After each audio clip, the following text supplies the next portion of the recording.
The autumn rain hammered against the windows of the Grand Sterling Hotel in Chicago as Marcus Chen stood in the shadows of the service corridor, watching his empire through the eyes of an invisible man. For 3 weeks now, he'd been David Park, a night janitor with a fake resume and calloused hands that were becoming less fake with each passing shift. At 42, Marcus had built the Grand Sterling chain from a single rundown motel into a luxury empire spanning 12 states. But lately, the guest reviews had been slipping. Complaints about staff rudeness. Stories of discrimination.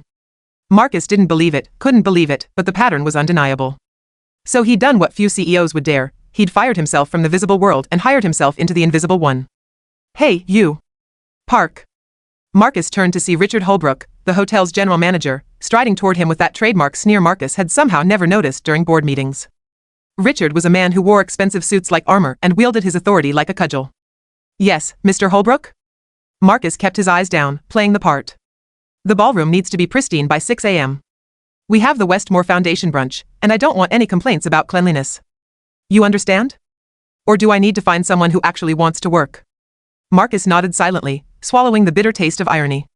He'd hired Richard 5 years ago, impressed by his MBA from Yale and his promised efficiency reforms. Now, mopping floors in his own hotel, Marcus was learning what those reforms actually meant for the people at the bottom. The ballroom was a cathedral of crystal and marble, designed to make wealthy patrons feel like royalty. At 2:47 a.m., it was empty except for Marcus and his mop bucket. He just started on the far corner when he heard the soft squeak of wheels. Through the service entrance came Althea Wilson, pushing her housekeeping cart. She was a woman in her mid-50s, with silver threading through her black hair and eyes that had seen too much but somehow hadn't gone hard. Marcus had crossed paths with her a few times during his undercover stint. She was always the first to arrive and the last to leave. "Long night?" Althea asked, her voice warm despite the ungodly hour. "Every night's long in this business," Marcus replied, surprised by the truth in his own words. Althea laughed, a sound like wind chimes. "Ain't that the truth? But you know what I tell myself? Althea, I say, every floor you clean, every towel you fold, you're making someone's day a little brighter. Might sound foolish, but it gets me through." Marcus paused his mopping. In 3 weeks of invisibility, no one had spoken to him like this, like he was a person worth having a philosophy conversation with at 3 in the morning. "Doesn't sound foolish at all," he said quietly. They worked in companionable silence for a while, Althea arranging chairs while Marcus finished the floors. Then the main doors burst open, and Richard stormed in with 2 security guards. "There you are, Wilson." Richard's voice echoed off the vaulted ceiling. "Front desk just called. Room 847 is complaining about missing jewelry. You were the last one in that room." Althea's face went pale, but her voice stayed steady. "Mr. Holbrook, I cleaned that room at 2 p.m., just like the schedule said. I didn't take anything. I would never save it. Jenkins, escort Mrs. Wilson to the security office. We're reviewing the footage and checking her belongings." Richard turned to Marcus with a dismissive wave. "Park, finish up here alone. And don't get any ideas, we'll be checking your locker too."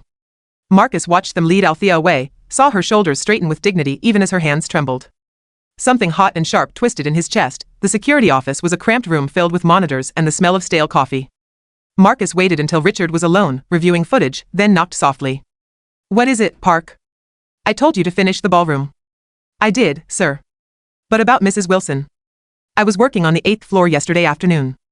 I saw a young woman leave room 847 around 3 o'clock. She wasn't hotel staff, looked like a friend or relative of the guest."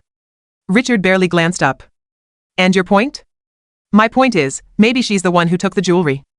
Maybe you should check with the guest before you ruin someone's reputation." Now Richard did look up, his eyes narrowing. "You've been here 3 weeks, and suddenly you're telling me how to run security? Maybe you're in on this together. Maybe I should fire you both and be done with it. Or maybe," Marcus said, his voice dropping all pretense of meekness, "you should do your job properly and investigate before you destroy an innocent woman's life." The color rose in Richard's face like mercury in a thermometer. "Get out. Get out before I call the police on you too." Marcus didn't go far, just to the employees' break room, where Althea sat alone at a scarred plastic table, her housekeeping uniform seeming to hang heavier on her shoulders than usual. "They're saying I'm a thief," she said when Marcus sat down across from her. Her eyes were dry but haunted. 23 years I've worked in hotels. 23 years of making beds and scrubbing toilets and smiling at people who look right through me. Never once did I take so much as a forgotten pen. But one accusation, and everything I've built, the trust, the reputation, it's all gone." "They're reviewing the footage," Marcus offered weakly. Althea shook her head. "Won't matter. You know how this works. People like Holbrook, they've already decided. I'm just the help. Easy to blame, easier to replace. But if you're innocent, honey, being innocent and being seen as innocent are 2 different things when you look like me and work where I work." She met his eyes, and in that moment, Marcus saw the accumulated weight of 1,000 small injustices, 1,000 times being invisible or all too visible depending on what was convenient for the people in power. Marcus's hands clenched under the table. What if I told you I witnessed something that could prove your innocence? Then I'd say you're about to make yourself unemployed too. Holbrook doesn't like being contradicted. Maybe it's time someone contradicted him anyway. Before Althea could respond, Richard burst into the break room with a security guard. Wilson, the footage shows you entering 847 at 2:07 p.m. and leaving at 2:31 p.m. The guest reported the jewelry missing at 4:45 p.m. But her daughter, who had been visiting, just called the front desk. Apparently, she borrowed her mother's necklace and earrings without asking and forgot to mention it. The silence that followed was vast and terrible. So, Althea said slowly, her voice dangerously soft, you accused me of theft, humiliated me in front of my colleagues, threatened my livelihood, and you didn't even confirm with the guest whether someone else had access to the room? Richard shifted uncomfortably. It was a reasonable assumption based on the information we had. It was racism, Althea said flatly. Wrapped up in a power trip and tied with a bow of laziness. Now, Wilson, I won't have you throwing around accusations, like you just did to her. Marcus stood up, and something in his posture made Richard take an involuntary step back. Tell me, Mr. Holbrook, is this how you run all your investigations? Assume guilt and work backward? Who the hell do you think you're talking to, Park? Someone who's about to be unemployed, Marcus said, echoing Althea's earlier words. Because I quit. But before I go, I want to hear you apologize to Mrs. Wilson. Richard's laugh was ugly. Apologize? She should be grateful she still has a job. And you're done. Pack your locker and get out. I think, Marcus said quietly, you should look very carefully at the man you're firing. Something in his tone made Richard pause. Marcus pulled out his wallet, not the cheap one he'd carried as David Park, but the leather one with his real ID. He laid his driver's license on the table between them. Richard picked it up, glanced at it, then looked again. The blood drained from his face. Marcus Chen, he whispered. Owner and CEO of Grand Sterling Hotels. The security guard's eyes went wide. Althea gasped softly. For 3 weeks, Marcus said, his voice carrying the weight of accumulated authority, I've worked in my own hotel as a janitor. Do you want to know what I've learned? I've learned that the people who keep this place running, the cleaners, the kitchen staff, the housekeepers, are treated like they're disposable. I've learned that managers like you create cultures of fear instead of respect. And I've learned that my efficiency reforms somehow translated into cut costs by cutting human dignity. Richard was actually trembling now. Mr. Chen, I didn't know, that's the problem. You didn't know because you didn't care to know.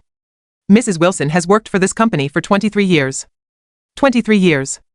And you were ready to destroy her reputation without even basic due diligence. How many others have you treated this way? How many disposable people have you tossed aside? Sir, I can explain, don't bother. You're fired, effective immediately. Security will escort you out. Marcus turned to the guard, who was staring at him with a mixture of shock and awe. Get Mr. Holbrook's access cards and keys. He has 30 minutes to clear his office. After Richard had been led away, his protests echoing down the corridor, Marcus turned to Althea. She was watching him with an expression he couldn't quite read. 23 years, he said softly. Why did you stay? Althea was quiet for a long moment. When she spoke, her voice carried the weight of hard-won wisdom. Because I love people, Mr. Chen. I love making a safe, clean space for folks who are far from home. I love thinking that maybe the bed I made or the towel I folded might make someone's hard day a little softer. That's not nothing. That's never nothing. I love people. 3 words. Simple words. But they hit Marcus like a physical blow, because in all his years of building his empire, expanding his market share, maximizing his efficiency, he'd never once stopped to ask himself if he loved people, or if he just loved the idea of serving them. I'm sorry, Marcus said, and meant it with his whole heart. I'm sorry you were treated this way in my hotel. I'm sorry I built a system that made it possible. It's not too late to change it, Althea said gently. The changes started immediately. Marcus spent the next 3 months working in different properties across his chain, not undercover this time, but openly, standing beside housekeepers and kitchen staff and valets, learning their names and their stories, discovered that the cost-cutting measures he'd approved from his executive suite had meant slashed hours for single mothers, eliminated benefits for part-time workers, and impossible workloads for those who remained. He'd been so focused on quarterly earnings that he'd forgotten the actual humans who generated those earnings. By the end of the year, every Grand Sterling property had implemented new policies, living wages across the board, guaranteed benefits for all employees, reasonable workload standards, and, most importantly, a culture audit designed to root out discrimination and abuse of power. It cost him in the short term. 2 hotels operated at a loss for the first quarter. 3 investors threatened to pull out. Marcus told them they were welcome to leave if profit mattered more than people, but something strange happened. As word spread about the changes, driven largely by employees who couldn't believe their good fortune and shared it on social media, the Grand Sterling hotels began attracting a different kind of guest. People who wanted to stay at places that treated workers well. Families who taught their children that service workers deserved respect. Business travelers who believed ethics and excellence went hand in hand. Within 18 months, occupancy rates were at an all-time high. Employee retention was up 85%. And the guest reviews that had been slipping? They were glowing again, but for a different reason. People noticed when housekeepers smiled genuinely instead of fearfully. They noticed when front desk staff seemed happy to be there. They noticed the difference between service performed from fear and service performed from love. On the first anniversary of that night in the ballroom, Marcus threw a company-wide celebration. Every employee from every property was invited to Chicago for a weekend of appreciation events. The keynote address was scheduled for Saturday evening in that same ballroom where everything had changed. Marcus stood at the podium, looking out at a sea of faces, faces that had once been invisible to him but were now the most important faces in his business. A year ago, he began, I stood in this room mopping floors, and I thought I was learning about efficiency gaps and operational inefficiencies. But I learned something much more important. I learned that I'd built an empire on the backs of people I didn't truly see. People I'd reduced to numbers on a spreadsheet instead of recognizing as human beings with dignity, dreams, and infinite worth. One person changed that for me. She was being falsely accused of theft, facing humiliation and job loss, and yet when I asked her why she'd stayed in this industry for 23 years despite all its hardships, she said 3 words that I will never forget: I love people. That's when I realized I'd lost my way. I'd forgotten that hospitality isn't about real estate or profit margins. It's about love, love for the stranger, love for the weary traveler, love for the human family we all belong to. And you can't build a culture of love if you're running a culture of fear. He paused, looking specifically at Althea, who sat in the front row with her family, her husband, her 3 grown children, and 5 grandchildren, all dressed in their finest. Mrs. Althea Wilson, would you please join me up here? Althea rose, tears already streaming down her face, and made her way to the stage. Marcus took her hand. For 23 years, you've shown what it means to serve with love. You've made beds and folded towels and cleaned rooms, and you did it all with a grace and dignity that humbled me. Today, I want to announce that you've been promoted to Director of Cultural Excellence for the entire Grand Sterling chain. Your job will be to help me ensure that every single employee in every single property is treated with the respect and dignity you always deserved but didn't always receive.